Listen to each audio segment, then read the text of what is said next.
The ball poem. इस poem को start करने से पहले हम कुछ इसके बैकअप वर्ड्स देखते हैं। How can you feel when you lose any of your favourite things. Second, is it easy to get through the feelings of the loss. क्या इस नुकसान की फीलिंग से हम बाहर निकल सकते हैं, इस पर विजय प्राप्त कर सकते हैं।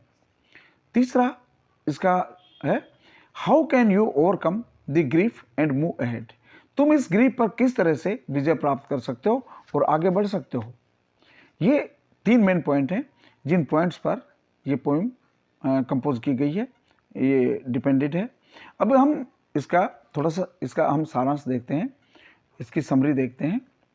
यह कविता जॉन बेरीमन के द्वारा लिखी गई है। यह एक युवा लड़के के बारे में है जिसने अपनी गेंद खो दी है। लड़का गेंद से खेल रहा था जब वह उछलकर सड़क से नीचे समुद्र में जा गिरी। कवि कहता है कि गेंद लड़के को बहुत प्रिय थी। उसने कभी इस संभावना पर विचार नहीं किया कि वह अपनी गेंद खो सकता है।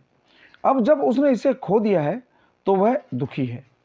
उसे एहसास हुआ कि गेंद को सुरक्षित रखना उसकी जिम्मेदारी थी और वह अपने कर्तव्य में विफल रहा है। उसे यह भी एहसास होता है कि चीज़ें समय समय पर खो जाती हैं और पैसा उनकी जगह नहीं ले सकता है। जैसे जैसे छोटा लड़का ये सबक सीखता है वह बड़ा होता जाता है। कवि कहता है कि लड़का जीवन की कठोर वास्तविकताओं को सीख रहा है और इस प्रक्रिया में वह अपनी मासूमियत खो रहा है। कवि का अर्थ भी गहरा है। लड़के की गेंद उसके युवा और खुशहाल दिनों और उसकी मासूमियत को दर्शाती है। इस दुनिया में लोग हमारी मासूमियत छीन लेंगे और हमें बड़ा होने के लिए मजबूर कर देंगे। एक बार जब हम इस मासूमियत को खो देते हैं तो हम इसे कभी वापस नहीं पा सकते हैं। यह कविता यह बताती है कि कैसे जीवन भर हमें वह काम करने को मजबूर किया जाता है जो हम नहीं करना चाहते हैं और हम उन चीज़ों को खो देंगे या हमें छोड़ना पड़ेगा जो हमें प्रिय है।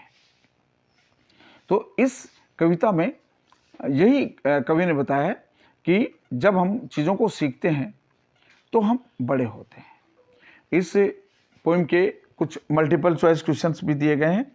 जैसे पहला क्वेश्चन है, who is the poet of the ball poem.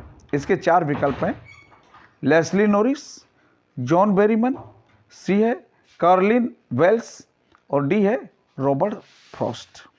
इन चारों में से कौन सा विकल्प सही है। B, John Berryman. इस पोएम के पोइट जॉन बेरीमन है। नेक्स्ट क्वेश्चन हमारे हैं, the ball poem is about. अब ये किसके बारे में। A boy, a girl, a cricket player, mother of the boy. ये किसके बारे में।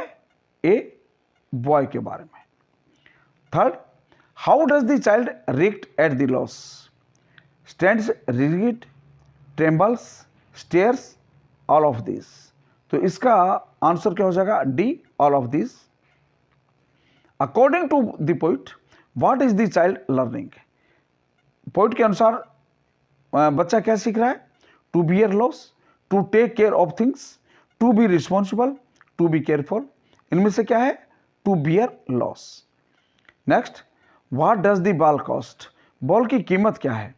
5 डाइम्स या 10 डाइम्स या 1 डाइम और या 4 डाइम्स। तो इसका आंसर होगा, बॉल की कीमत कवि ने कितनी बताई थी। 1 डाइम बताई थी। नेक्स्ट हम देखते हैं, what does the boy playing with. बच्चा किससे खेल रहा है। बैट, बॉल, कार या बस।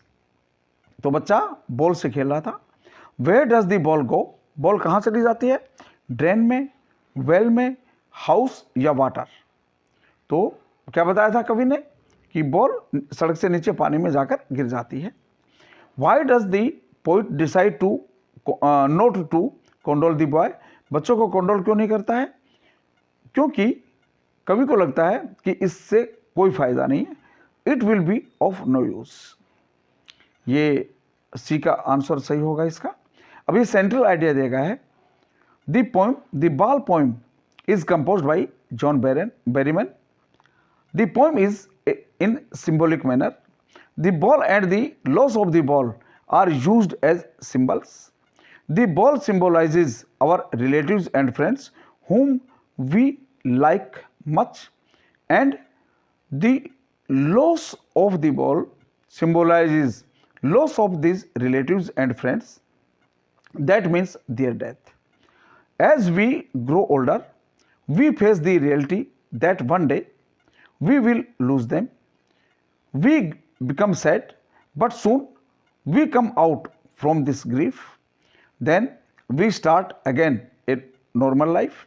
Thus, in this poem, the poet wants to teach us a lesson that we should know the harsh reality of life. It is the time when we left our childhood and our innocence behind. जब हम चीज़ों के इस जीवन की reality के बारे में जानने लगते हैं तो समझ लीजिए कि हमने अपना चाइल्डहुड और बचपन की वो इनोसेंस हमने पीछे छोड़ दी है और हम उससे आगे बढ़ गए हैं। तो बच्चों, ये पोएम है, बहुत ही इंपॉर्टेंट पोएम है। इसको सेंट्रल आइडिया भी लर्न कीजिए और इसके बारे में सीखिए।